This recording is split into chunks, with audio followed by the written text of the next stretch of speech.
communication obviously is a big deal. So so anyway, I'll turn it over to Joel and let him get started. So we're really excited to have him do this class for us today.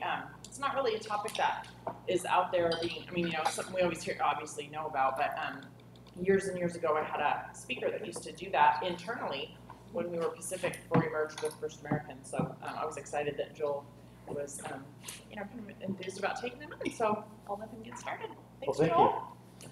Good afternoon, everyone, and thank you for letting me be here. This is not a big deal, but I just wanted it as a reference point up there so you guys could see a few things that I'm talking about. But again, thank you for inviting me into your living room. I'm sure you've never heard that before here, right? So I do have a mortgage company, Options Financial. We've handed out a couple things. But my true passion is teaching. My former profession was as a teacher, and so everything that I try to do around what I do is involved in teaching. Good news for you or bad news, I've never taught this class before, but, and so I want to be transparent with you, but I've actually talked about this kind of material in a lot of other classes. And so when Gretchen called and said, hey, want to teach this? And I was like, well, I don't have it, but I have some things that are related to it, and so I think it'd be a lot of fun. But I should be honest, my wife is a counselor, so she gave me all the notes. So there you go. So hopefully I do her proud as I go through this. Anyways, when I teach classes, I tend to try to have a dialogue with you so that, I will have some questions. I have a couple of activities that I'm going to ask you guys to participate in, so just be prepared for that. If you don't want to be asked any questions, leave. But as a teacher, the head down, try not to make eye contact never worked with me, and I tend to be just as bad as anybody else in that regard. So this is your class, and it's about nonverbal communication. So I guess my first question to you is, what do you want to talk about? What do you want to learn? Is there anything in particular? It's all nonverbal. It's all what? Nonverbal. I kind of thought about the idea of seeing if I could teach the class without saying a word. Would have been kind of interesting. It would have been a challenge to see if I could have figured it out. But it's nonverbal. So body language. Where I guess my question to you is, where would nonverbal communication be relevant most for you in, yes? It's important to be quiet sometimes and just listen. And a lot of times people go on and on, they don't take a pause. What do you got? Be quiet sometimes and just listen. But listen with all your senses too. Okay? So, how many of you are here? And by the way, honesty is great. How many of you are here for this class? Raise your hand. For the topic material, let me be clear. Okay, is anyone here for the credit hours only and the lunch? Fair enough. All right. Honest. I wasn't planning on coming, but then I was like, this is a cool topic, so it wasn't like, I'm interested. So it's layered together. That's perfectly fine, because I don't mind either. So, let me share a few things with you. One, nonverbal communication is really interesting because it can tell you so much more than what the words do. And we're going to talk about the studies that have been behind that and some of the specific aspects of it, but also some tips that can help you be more aware of yourself, but also others. And we'll talk a little bit about some of the challenges we face in today's world, especially for business. And so we'll go through all of these things. If you have questions at any time, please stop and ask. But nonverbal communication is so much about awareness. And not just about the other person, but about yourself as well, okay? Gretchen and I were speaking just briefly, getting to know each other just a little bit better, and we were sharing childhood stories. And I think childhood stories are really important, which it's funny we got into this anyways, but I won't share yours, you can share yours. But childhood stories shape so much of who we are and how we engage with our environment. If you grew up in Spain, you might have a different liking or taking to different aspects. In fact, we're going to go into one of those things a little bit later here. But if you grew up on the East Coast, you have different takes, and therefore how you're going to engage with people. If you grow up on the West Coast, completely different. So my story is that I grew up in I went to 22 different schools by the time I finished high school. That's a lot of moving. More importantly, that's very few networks in my life as a child. So my story is I was always on the outside looking in. Now, I've come to learn strengths from that, which I appreciate, but I also understand some weaknesses. One of those things from me is that because I was always on the outside observing, I tend to have a normal face that looks very stern and mean. It doesn't tell people what I'm actually thinking. I've been married for 23 years, and still my wife almost daily says, "Why are you mad?" I'm not. I will let you know when I am, which I hardly ever am, but I look that way a lot, okay? So nonverbal is a critical thing, and it will impact other people's perceptions. So one of the key terms that I want us to be aware of, and I've said it already, but I'm going to repeat it, is awareness. In order for us to maximize our understanding of nonverbal, we have to be aware of everything. So a couple of things for you, and I've got some handouts that I will give you towards the end of class, but a couple of things to be aware of is that nonverbal communication from a research standpoint has been around for about 200 years. And they continue to learn and study and evolve as they go through this. There's some interesting things about it because nonverbal, there's a conscious and an unconscious part to it. We can consciously affect our nonverbal communication. For example, I am consciously affecting mine right now because I want to appear confident so that it sounds or it comes across as I know what I'm talking about. And so in order to do that, I want to stand straight with a good posture, shoulders back, feet firm on the floor. Okay? It helps you better understand that, hey, this guy might know what he's talking about.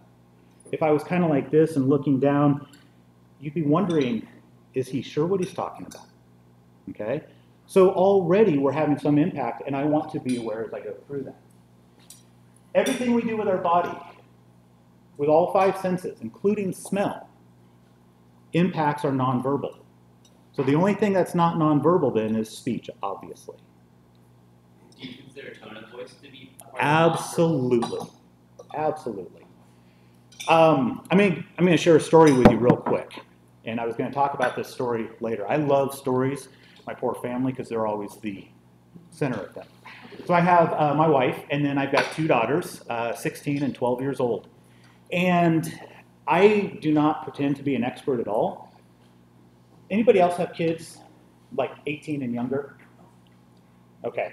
The reason why I ask that question is because for those of us that have children of that age, we find ourselves in a really interesting place because there are these things. And these things carry a lot of information and a lot of communication. So my 12-year-old got into a significant fight with one of her close friends. And the reason they got into a fight, there was layers of little things that happened over time. But they were having a conversation about it by text. And again, she's 12 years old. And so the text, and I actually looked, it was so bad. Let me put it this way. It was so bad that we had intervention. That child's parents, my wife and I, and the kids all got together because we were like, we got to get in the middle of this. It was pretty bad. But I looked at the text, and it started out with, "Why are you mad at me?" And I'm not that mad. And it was really, you could just read it. They were caring and trying to figure out where these emotions were coming from.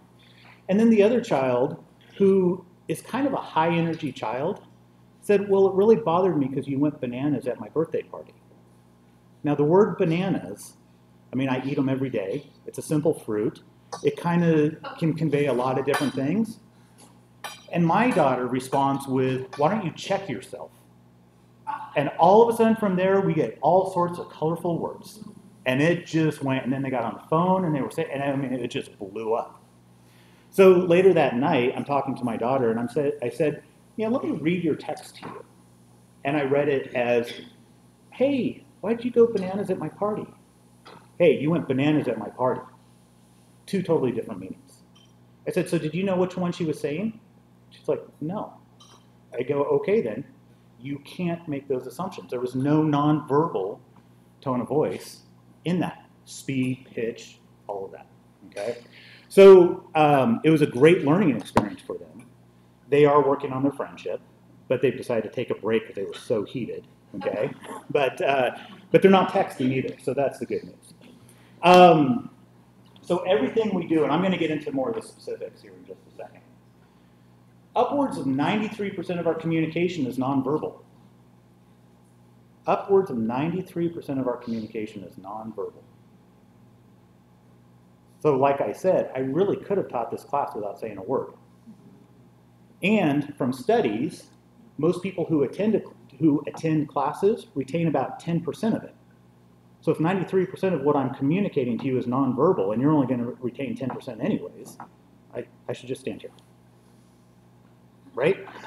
Saves me time. Anyways, so it's really an interesting thing. But is 93% of our communication in the business world nonverbal? That's something we're going to talk about because we have to really check ourselves when we're doing this. So, the other thing is, you know, it's like learning another language, and it really is. You can learn nonverbal communication skill sets. Whether you're learning English or Spanish, I'm sorry, I'm just going to bring that up all the time. I love her accent, it's fantastic. So, but whether you're learning that or sign language or nonverbal communication in its entirety, you can become better at it.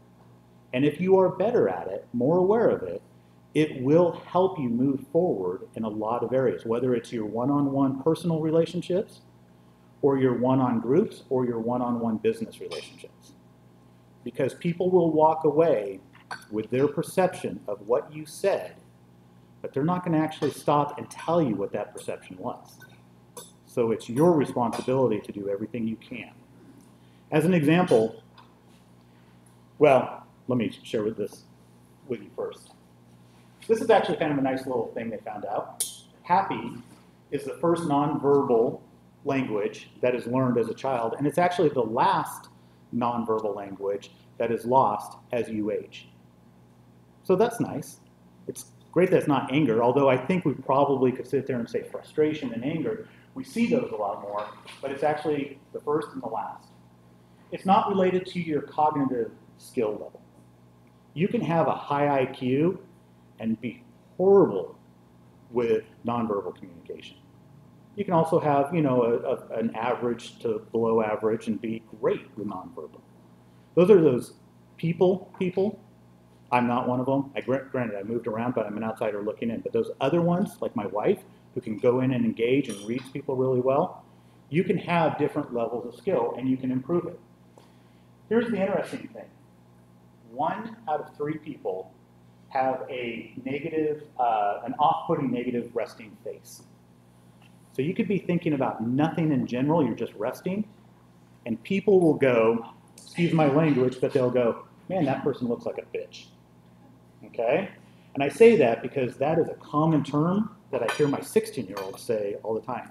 Resting bitch face. And I'm like, what? So the problem is, maybe they're not. Maybe they're extremely caring and compassionate, but when they're at rest, the muscles in their face are such that it is what it is. And so we perceive it, even though they could be the greatest person in the world, but we're not giving them that chance. Is there anybody in here who is willing to admit that they are an introvert? Ah, a couple of you. Excellent. Interesting profession to be in as an introvert, by the way. But introverts in general are often wonderful, extremely happy people. What we perceive from a culture, though, is that they don't always come across that way because interacting with other people actually takes more energy than an extrovert. So it becomes draining. And so you have to prep yourself for those activities.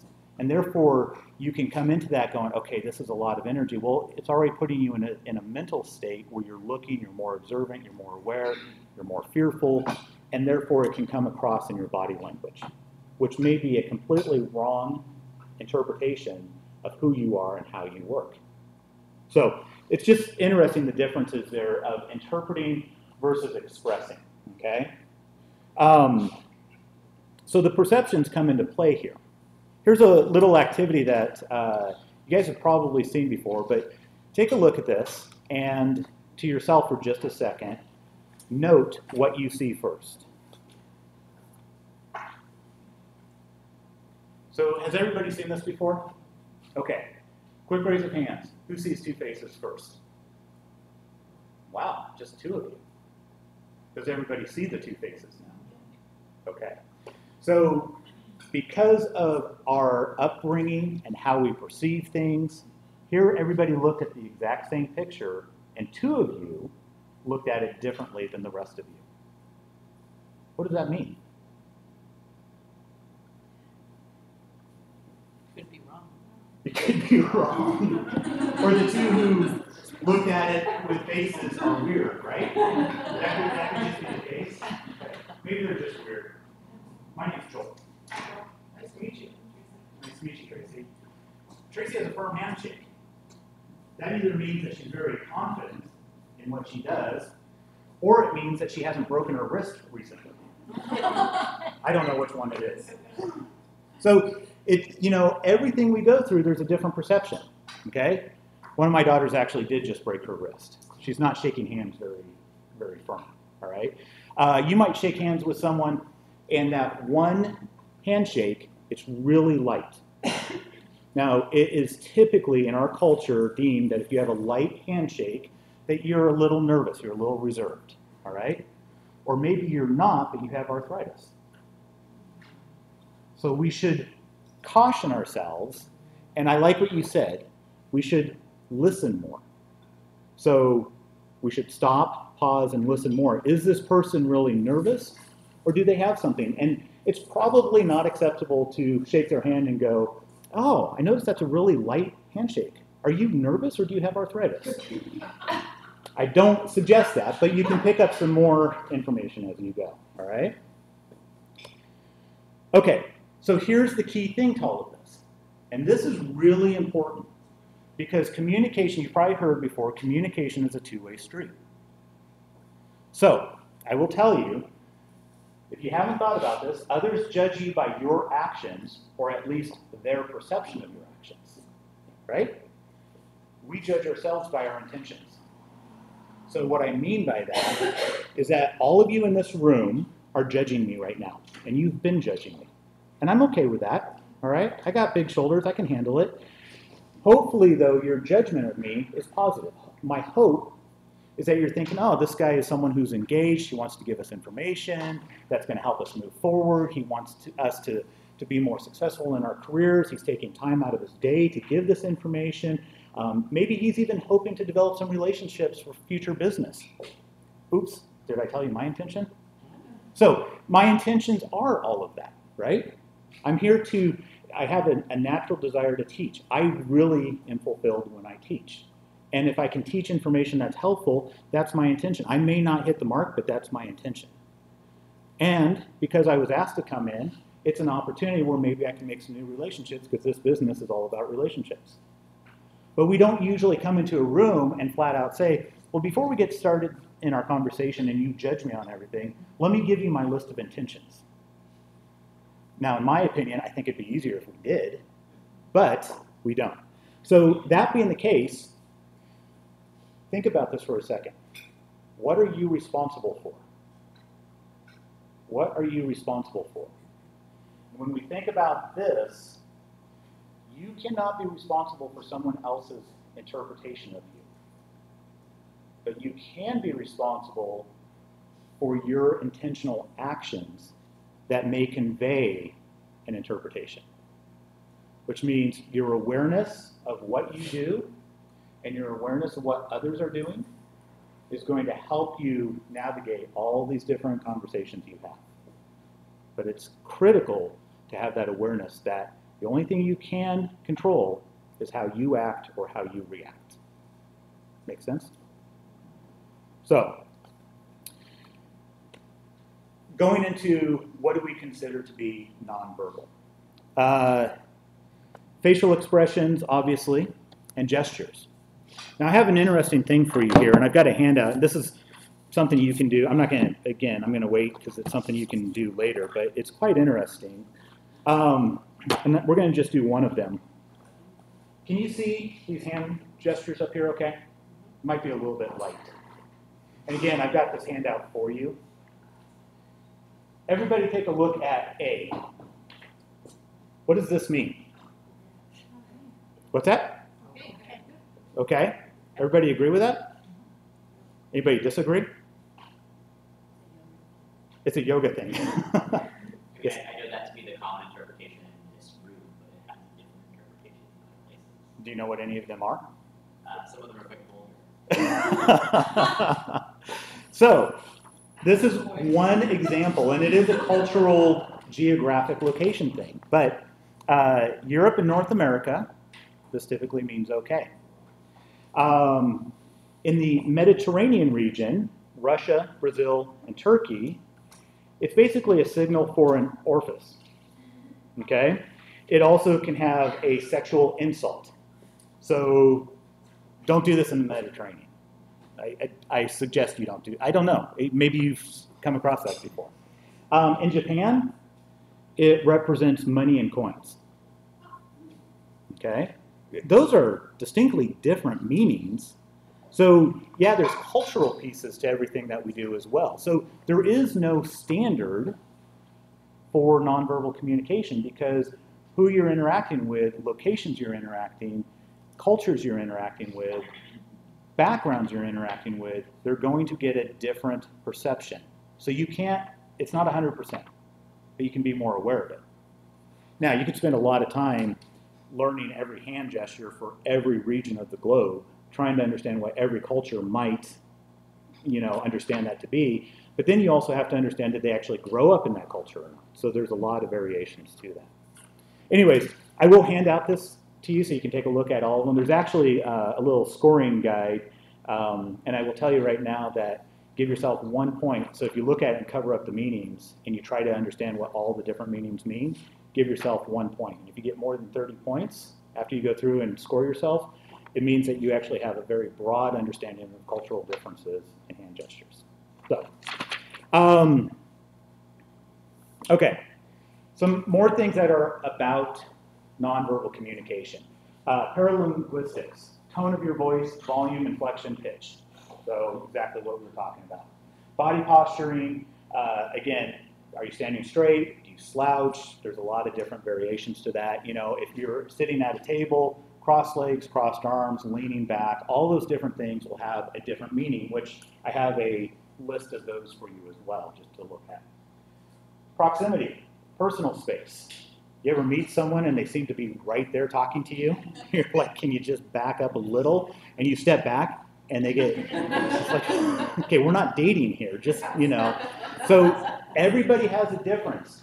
But, we're talking a lot about this for business world, okay? Well, if that's the case, you want to keep a couple of feet, several feet between you and the person that you're talking to because that's the professional, in this culture, the professionally accepted amount. If you're getting too close, you could be offending them, okay? By the way, what works for one person doesn't work for another. So one person may feel actually slighted that you don't come very, even in a professional setting, because remember, you're dealing with homeowners. They don't necessarily look at this as just business, right? This is their home, they're emotional, this is like everything to them, unless it's an investor, I guess. But outside of that, and so then you're looking at this, and so they may actually appreciate you being closer, which means you're there for them, you're going to help them, you're their security, okay? And then you can alleviate that anxiety, so they would want you to be closer. I don't know how you figured that out, I don't have that answer, but you want to be aware of it. Eye gaze. If you look down to the left, what'd you lie about? Okay? If you're looking directly at me, and we hold that gaze, then it creates trust, it creates confidence, there's some sharing that's going on until it's held too long, and then you're kind of wondering, oh my gosh, who breaks first, right? So there is an overindulgence of those things as well. But eye gaze is a key piece. And remember, some of this we're conscious about, and some we are unconscious. And you don't always recognize it, especially that lying one. It is really, it's amazing how hard it is to lie and look at someone directly, okay? What about when you look up? You know You're thinking. that? Okay. Yeah, you're trying, it's usually like a memory or, and again, my wife was going to come and help today, but she had some other things, but she knows all that really well. But I think it's memory. I noticed like I'm meeting with people, even friends, and I'll look up and they'll be like, what are you looking at? Which is a funny thing because it's amazing how people mirror one another without recognizing it. It happens all the time. So you look up and they're like, what do you look at? You know, they don't know. Quick story for you. You know, I moved around a lot, and in middle school, my parents divorced. And that hit me really hard with everything else I was going through. And so I was never diagnosed with this, but I'm certain that I went through some sort of depression at that time. I mean, it was really rough. We lived out in the country at that time, and I had to walk to the bus stop. It was a rainy day, so it just adds to all that depression. But my point of this story, and it was a great learning experience, was that as I was walking there, I was like, I am so tired of this. And even though I feel horrible, I'm going to smile. And you know, when people, especially when you're a kid, your parents say, hey, smile, and you're like, you know, that cheesy picture grin. Well, that's what I had. But the amazing thing about that was that I'd been in this state for a long time, and I don't even remember my bus driver, but that particular morning, the bus driver opened the doors, and there I am with that cheesy grin, and he did a double take at me, and he smiled back and said, good morning. And I was like, wow. My point is, we can influence how other people feel just by taking advantage of mirroring. We can also influence them negatively by allowing ourselves to flood out all that negative stuff too. So, you had a question? Sometimes there's people that close their eyes when they're thinking, and I find that very interesting, and sometimes hard to be with. Like, are you sleeping on me, or? I'm waiting to come back to me. Well, you know, and again, there are cultural differences too, right? Eye gaze is not an appropriate thing in Japan. So how that comes across, you know, and we just don't know the upbringing as well. Yeah, you know, maybe have little wads of paper and throw them at their forehead to see if they're still awake. Another thing I've noticed, is when I'm speaking, that's when I'm not holding a gaze. Oh, really? Actually, it's when I'm listening.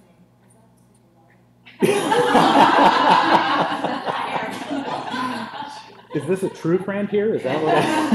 Used to be. Oh, used to. You know, Is that normal? I don't know. Yes. and I was going to say, I think it also depends on the conversation points as well, okay? If you are trying to think of things or describe things, like you're going to look around. You're trying to, your eyes follow what your mind's doing. Your mind's searching for the right word or searching for the concept or whatever the case.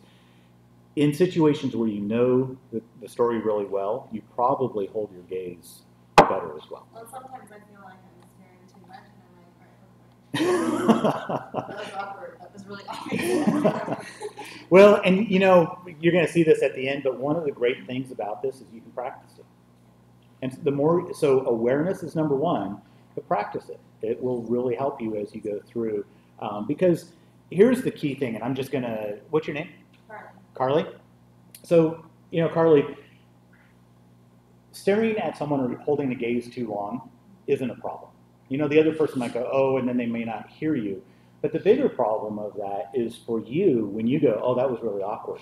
And now your mind has shifted from what you're trying to do, and you won't be as proficient in communicating the information, especially on a business level. And that can create some minor decrease in your future success. Because you have to understand that success isn't built on one single event. Success is built by layering of small events over time.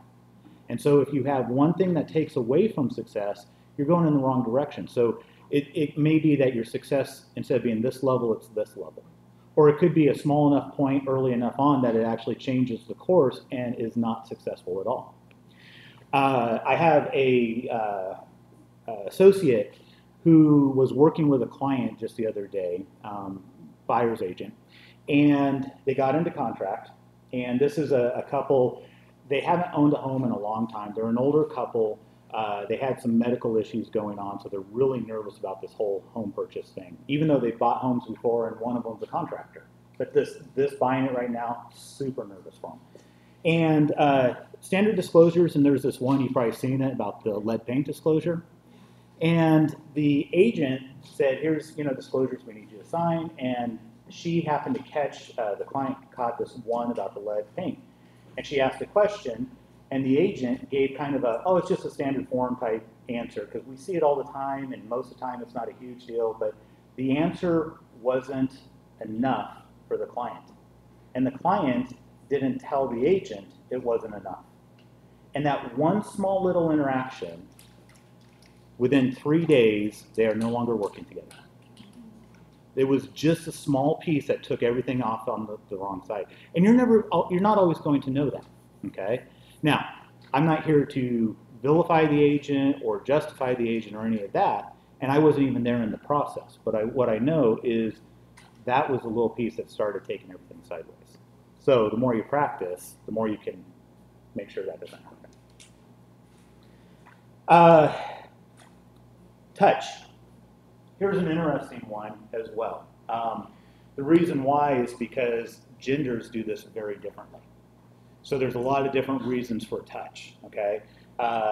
Typically, women have more of a compassionate touch, and guys are hands-off in that particular case. And when guys, especially man-to-man, are touching, it's more of a dominance positioning type piece. And those are just natural basics, and that's not a big deal, but it's also good to be aware of that as well. One of my first years teaching, I was walking, it was like probably my first week teaching. I was walking around the classroom, and I was conveying a message, topic, whatever the case might be, and there was a young lady in my class who was doing something that she shouldn't have been doing. And I couldn't even tell you, but what's interesting, this was, oh my gosh, 20 years ago, I guess now. Anyways, but I remember this so clearly. And as I'm talking and she was doing whatever she was doing, I went like this to her. Well, her reaction was like, what are you doing touching your shoulder? My touch was, listen, I'm in control and you need to pay attention type stuff. And she took it completely different. And I remember that to this day thinking, I got to be more aware of what and how and who. Because it wasn't, it was just a light, everybody will perceive things differently. Now, I never went and asked her what that was all about. For all I know, maybe she didn't know I was standing behind her even though I was talking, and it scared her. Who knows what the deal was? But, touch has different meanings. Appearance, hair, clothing, etc., and then also artifacts, okay? Those all tell people different things. I asked the question before I came, is there a dress style here? And honestly, I am so much more comfortable in jeans than just a whatever shirt. And I had every intention of doing that. And it turns out every one of my jeans were dirty. So this is what I'm in. I like to be comfortable. And, but I also want to match the environment that I'm in. But it was communicated to me, hey, they're a welcoming group, whatever you feel comfortable in. So, it perceives different things. I don't wear a lot of jewelry. I have a wedding band because it's important to me, and I have this bracelet because it signifies the adventure that my oldest daughter and I went to Morocco last year, and it's the only thing that I got there, and it was a wonderful adventure, and it just has those things. Everybody has different meanings, okay? So that conveys a lot. We don't always know what it is. Yes? In terms of the perception as well, is in the Portland area, jeans and that kind of uniform, the Portland uniform Right. is considered acceptable, but just like in situations like when you're first meeting a client, when you're interviewing to become their agent, or in other cases, like we just have interviews, and sometimes people come in jeans, and I can't help but just be like, really? Right. Right. That's what you're going with? And it's because one of the things that you should always be aware of is err to the side of caution, which means be more professional your first time than less, okay? Because like you said, they could be a great person, but you had a perception just from that, and that perception was as simple as, okay, you're trying to do whatever, and this was your best foot forward at that time. Even that may not be our standard culture. Now a different company or a different situation or different people might be, oh, well, you overdressed and I didn't like that. So, it's like resumes. There is no resume that's actually right, because you write it one way and the recipient might go, oh, this is a great resume, and a different recipient's like, what are they doing? That's too much information.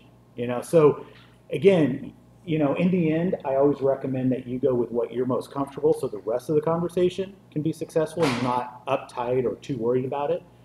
But it is better to err on the side, As an example, as we were pulling this data together, I saw a tip that I thought made a lot of sense, and that is, when you're working with a client, you should always reference them by Mr. or Mrs. last name, or Miss last name, until they give you permission to do so otherwise. You don't know where they grew up, you don't know what their culture is, you don't know what their expectations are, so you don't know if you offended them because you took the assumption that you were friends calling them by their first name. But they'll tell you right away if that's not the case. So you don't do any damage by calling them, Mr. Smith, but you could potentially do damage that you never know about by saying, hey, Bob, okay, so caution, or err on the side of caution. Okay. Do you guys do that? I've never done that. I always go with Most people do. And Portland does have a more relaxed environment, but I don't know if you guys know this or not, but we have a relatively large influx of people from out of state moving here. They may not have that same sort of norm. I always call people by their first name unless they're a doctor and they're from Texas or the East Coast. And if it's a cosigner or parent cosigner, then I might address them as Dr. Smith. Right. And again, none of this class is hey, you have to do it this way. But all of this class is awareness to make an intentional decision of how you're going to do it. And it sounds like you've got a lot of intentional decisions already made there. You understand that if they're from this area or they're this, then I do that. I learned the hard way. But however you learned, it's still, and we usually do learn the hard way because at some point you had an experience that created a negative outcome. And that's how we learn the hard way.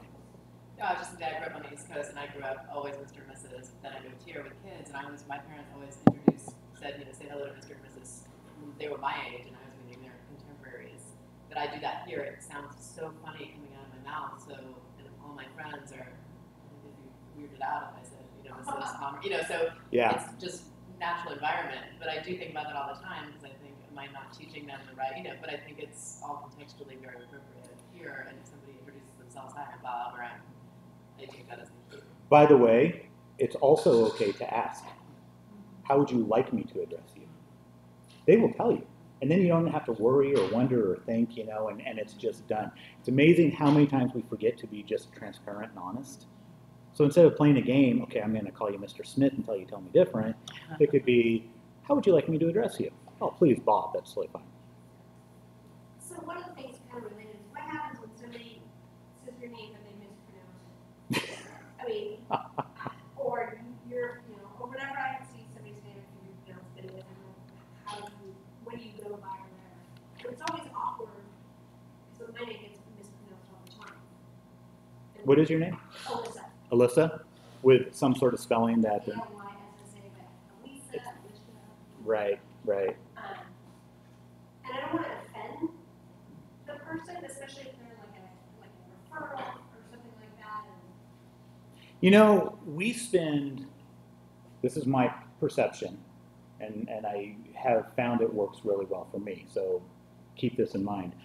But I think that we spend an inordinate amount of time worrying instead of just addressing. And so, what's interesting about that is that if we don't address it right away, then it's always there. And it's like, okay, well, did I go through the whole transaction with them calling me Alicia?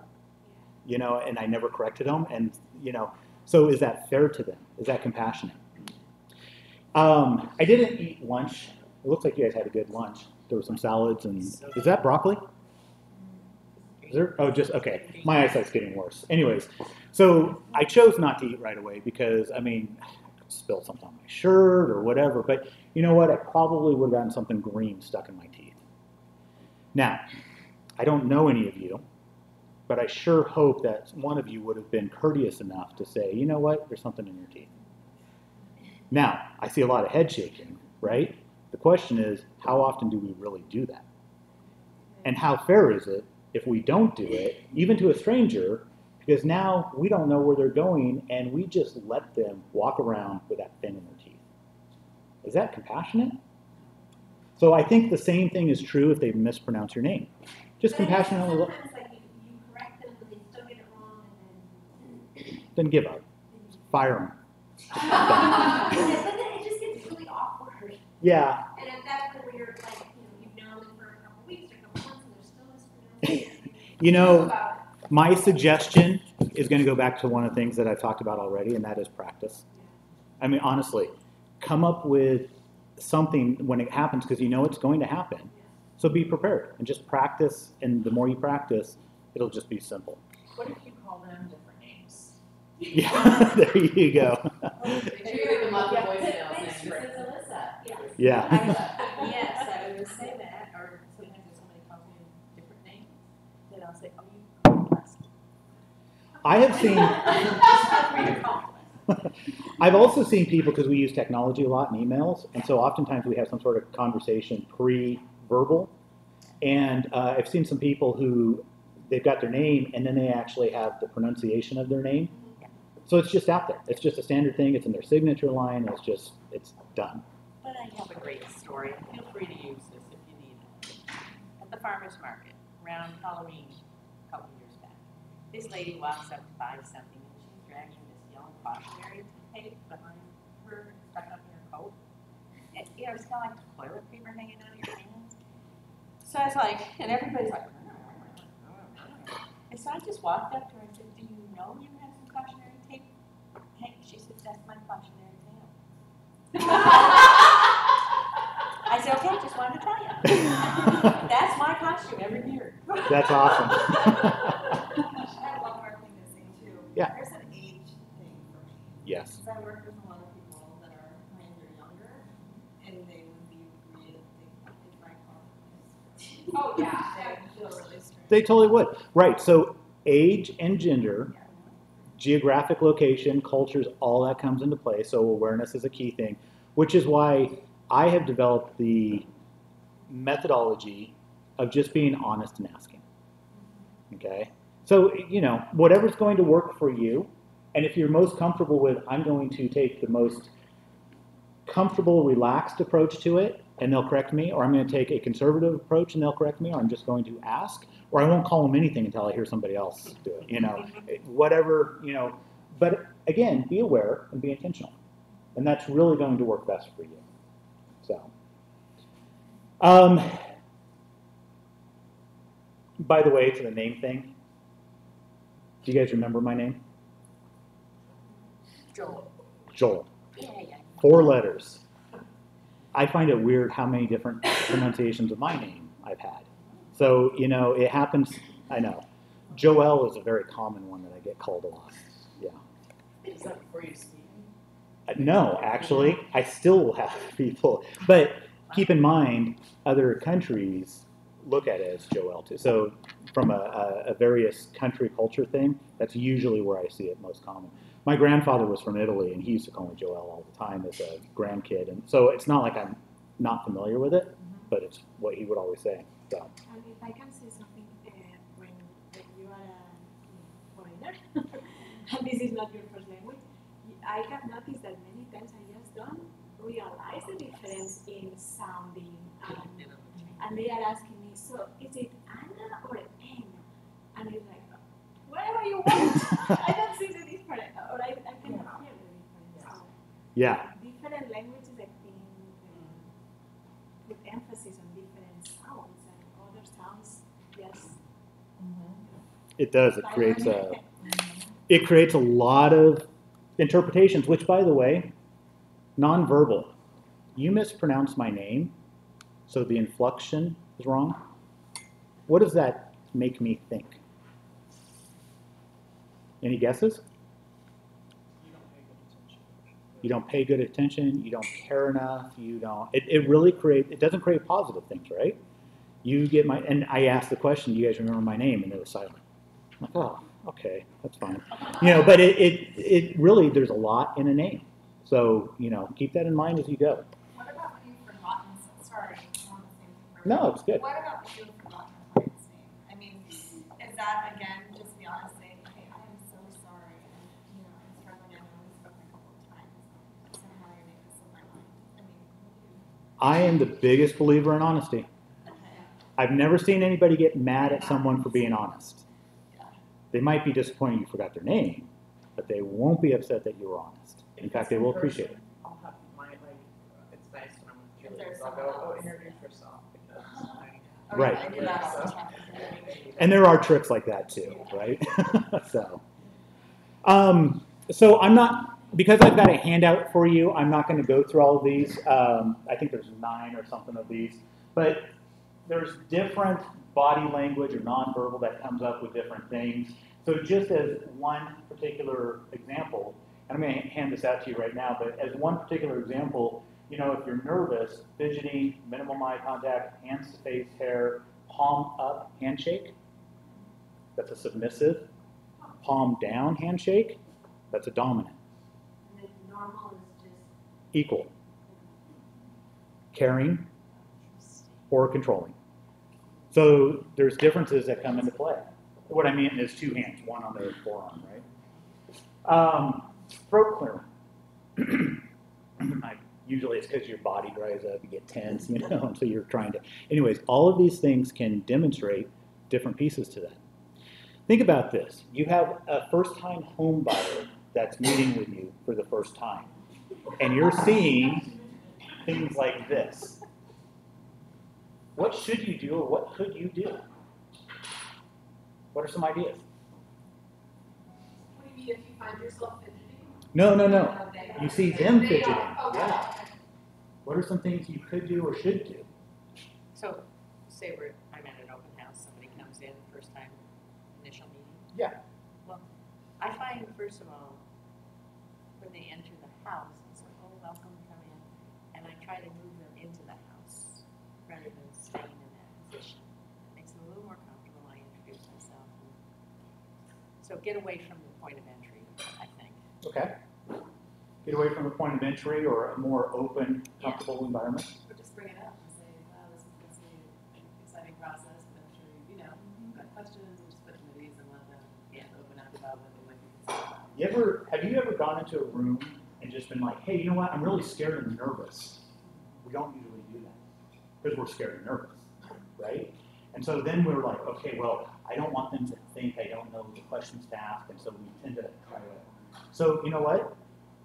You see those nonverbal, and you can say, you know, just like you said, this is the first time, and you don't even have to say it to them. This is the first time you're buying a home, and this can be a very nerve-wracking experience for a lot of people. You know, you're making some big decisions, and maybe there's some financing, and so there's that whole debt consideration, and all those types of things. Is that something that you're feeling right now, or at all?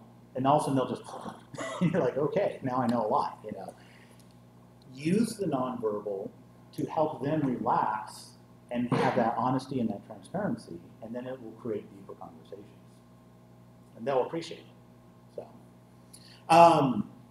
So there's a dominant grouping, there's the submissive or nervous, a disagreement, anger, skepticism, and the reason why I'm not going through all of these is because you're probably pretty familiar with most of them. And again, I've got a handout that has all of this on here, okay? Boredom, lack of interest. I will tell you right now, that's probably my #1 thing I pay attention to when I'm teaching. And you guys have all done different things at different points through this. I'm reading body language as I constantly go through this. So it's not a one-on-one thing, it's a one-on-a-group thing, okay? Did that joke go off okay? Is this information making sense? Are they engaged with it or not? You know, as I start hearing more questions, I'm like, okay, we're getting into stuff that's relevant. That's fantastic. You know, if I've got people looking down at their phone, which remember, I shouldn't make an assumption based off of one action. I can look at a grouping of actions and I'll have a better understanding of where they're at. Maybe a significant other just called and has to go to the emergency room. I can't fault you for looking at your phone. But if you're there on Craigslist looking for that used pair of shoes that you want, then I'm a little offended. So those are all just different things that you look at, right? So, you know, it's just a matter. By the way, if you're shopping for shoes on Craigslist, well, I think that's weird, but whatever. So, uncertainty and indecision. This one I find interesting. Cleaning glasses falls under uncertainty and indecision. I'm not sure I've ever done that. Usually it's because I can't see because of all the... You had a question? On that, back on that other slide. Yeah. That boredom and lack of interest with the avoiding eye contact, all of those things right there can also happen if you come at them with energy that's just like, Yeah. you know, like if you come at them full bore, not paying attention to how you need to show up for them, they can do all those things too. And so what you're talking about is a shutdown. Yeah. And if you have a shutdown, the interest isn't there anymore. So that you can impact, and this is a great thing, and goes back to awareness is our number one thing. You can have an impact on the success of a conversation based off of your nonverbal and what you're doing. So it goes back to, do we call them Mr. or Mrs. at the beginning, or do we call them by their first common name? And do we, you know, all those different things can have an impact here, which is all about your business success. Uncertainty and indecision, suspicion, evaluation, confidence, cooperation, honesty. Look, if you're meeting with a client, this is what you're trying to get to, right? Confidence, cooperation, honesty. These are the signs. Leaning forward, open arms and palms, maintaining great eye contact, keeping feet flat on the floor, smiling, comfort. That's all we're looking for. So if you see any of these other ones, even evaluation. Now they may be evaluating the material you're talking about, that's different. But if you're in that kind of sales process, relationship building, and you see these things, you're not quite there yet. So what can you do, or what can you read about them, or what other material or topics should you be going into to try to convert from here to here? Remember, 93%, upwards of 93% of communication is nonverbal. So you have all the control in the room if you understand this stuff and start feeding and engaging with it instead of just engaging with what they say. So I had an activity, but we're not going to do it because of time. Sorry. So I'm just skipping right past that. But I did want to get into tips to improve. Okay. You've heard me say it all class, awareness. No one in here is going to walk away and become an expert from this, 50-minute conversation. But if you have increased your awareness, then you are better now than you were before the start of this class. And we're all successful because of that. So, awareness. Pay attention to those nonverbal signals. Again, I'm going to give you these handouts. And I've got these tips on here as well. Look for incongruent signals. Are they saying one thing, like, yeah, I really... Okay, if you've been in this industry, I guarantee you've experienced this somewhere. Yeah, I really want to work with you. But their nonverbal is not open and confident and engaging, and they're looking away, but they're telling you that. And you walk away going, I got this new client. And then they never call you back. Okay? Honesty is not an easy thing for everybody. So see if they're actually telling you through nonverbal communication that, yeah, you are their agent. Or are they telling you, no, you're not, but I can't tell you that, so, right? It'll tell you lots, which means, okay, either quit wasting the time, give them an easy out, honesty again, I highly recommend it, or see if there's something else that you can do to try to truly earn that trust. Your voice. This is different for everybody, If you have a soft voice, try to speak louder and more firm to instill that confidence. If you have an overly strong voice, soften it down to create that, one-on-one equality instead of dominance, okay? All of those things are to be aware of. Different situations call for different voices. Good eye contact. Try, but not too long. It gets weird, okay? But good eye contact comes into play. Ask clarifying questions, and we've actually talked about this a lot, okay?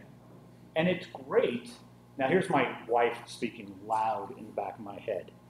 Use I statements and not you statements, okay? You appear nervous. Wrong. I'm feeling that this may be producing some anxiety.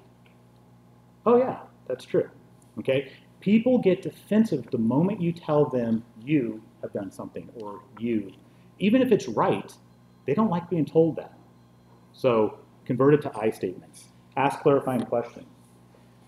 Use intentional signals to underscore your message. Group cues, and you've heard me talk about this, all right? If you were on your phone today, I'm not judging you for that one time that you got on your phone, all right? I'll look at all of them like the fact that,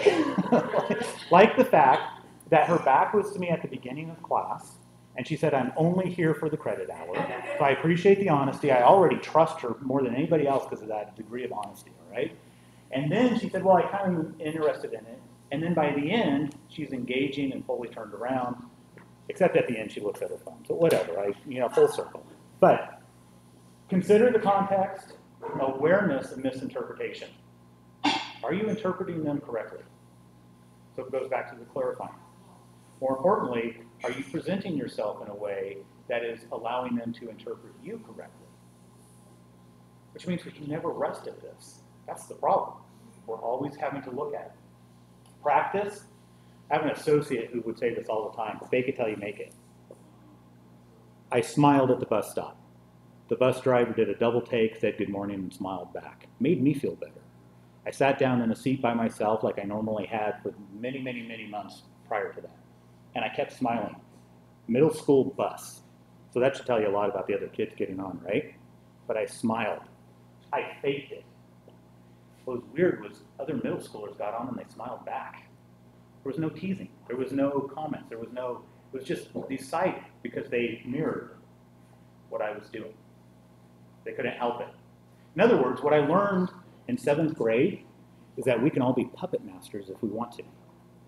Literally, you can dictate how things go by paying more attention to your nonverbal than your verbal. So, we do something, they'll do it. Smiling's a big one. My final topic that I wanted to share with you is what about nonverbal communication in a non-nonverbal communication world? How many of you use email? Text, social media, right? So if nonverbal communication is 93% of your communication and you're using those forms, you're in trouble. Guarantee all of you have had some sort of experience where there was a misunderstanding due to that aspect of communication. So, in our world, use it for professional communication. Be responsible with it. What I mean by that is eliminate emojis. In business, they really shouldn't be there because you don't know what they're communicating to you. I had a client send me an emoji as a response to a question I asked her this morning. And I'm like, what? So, what are you trying to invoke a tone of this is a happy thing I'm saying? Happy and joy usually can be more acceptable, but I'm going to jump down to this one because I'm telling you right now, if emotions are part of your communication, skip text, email, social media altogether. It's a double-edged sword, okay? What I mean by that is if you've got negative information you have to communicate, call them. What they will interpret that as you are a professional who cares enough to work with me in the times of challenge. You're not hiding behind your email.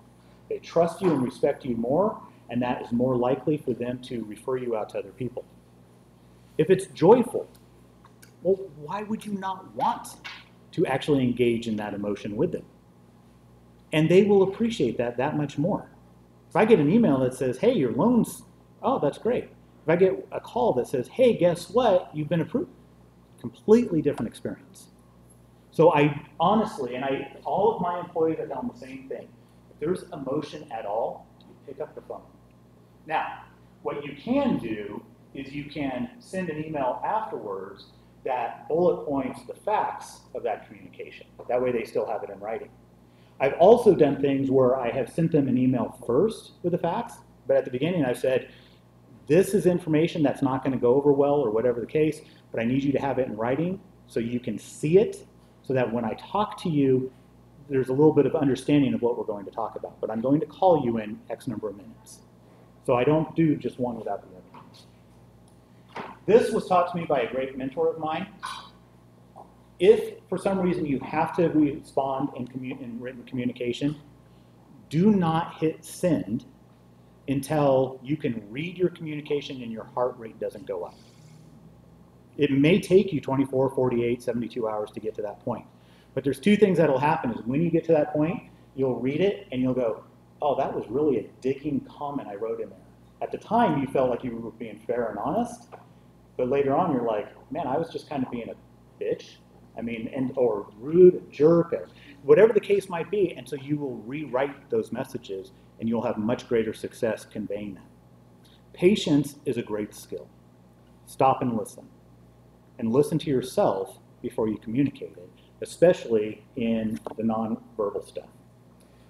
So, with that being said, I'm not going to take the time just because of the time. It's after 1 o'clock now.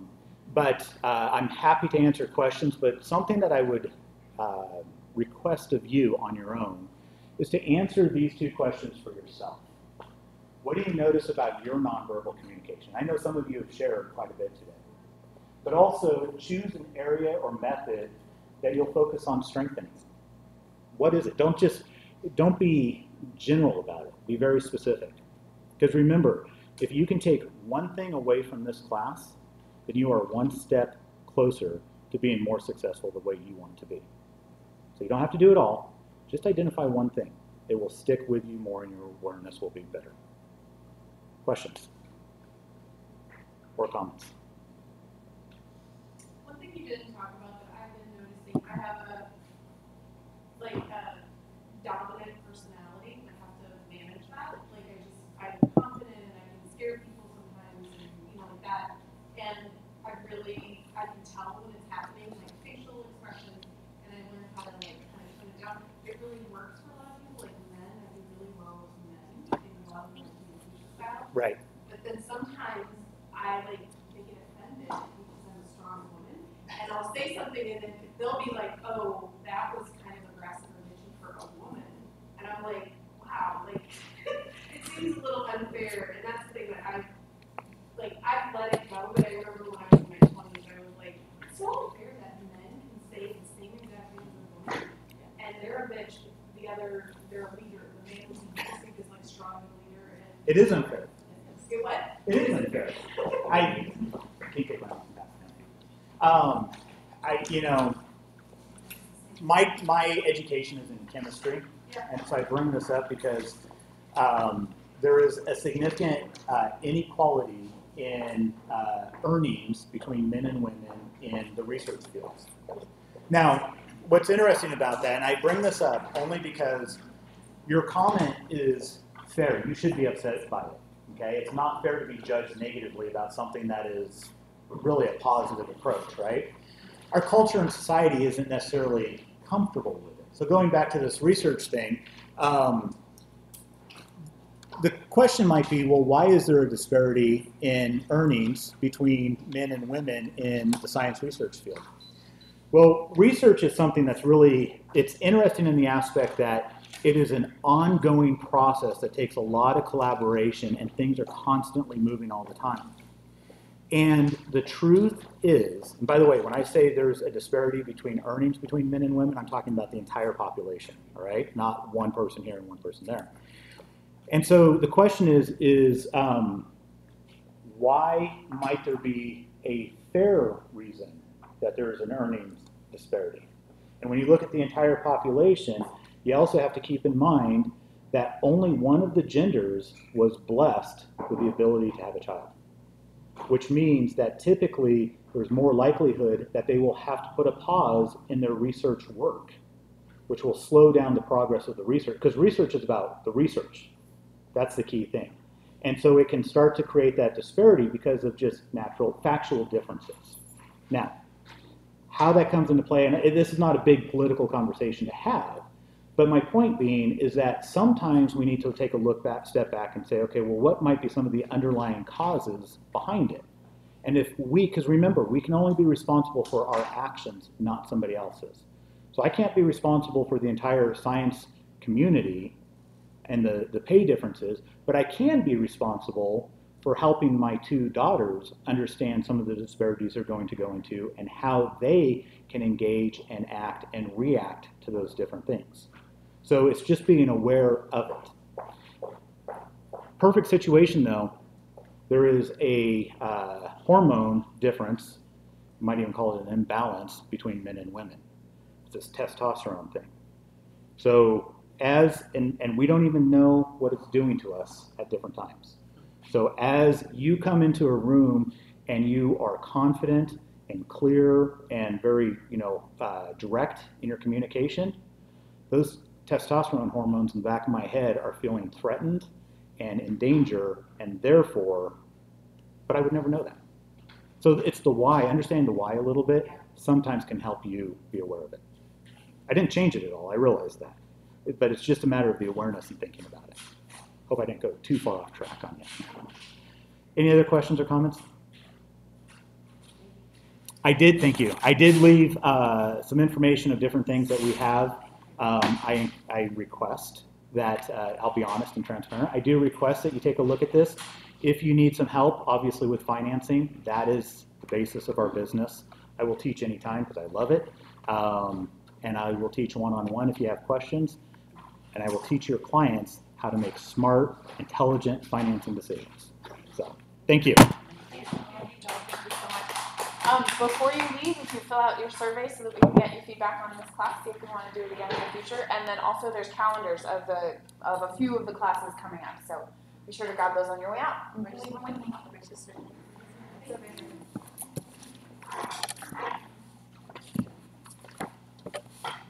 Thank you very much. You're welcome. Thank you. Thanks. I will let my wife know. Thanks, Joel. Yeah. What's that? She's a counselor. A counselor? Yeah.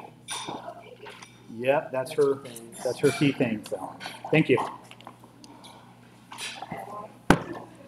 It's funny, like when you're talking about this stuff, you think of things that you've done that are like I went to the bank one time, this is a few years ago, and there's not a ton of Gretchen. Right. So I went to the window and the guy says, "Oh, I've never," and this only makes the story because I can't talk. So it was a guy that was, "Thank you," and he said, "I've seen the name Gretchen before, but I've never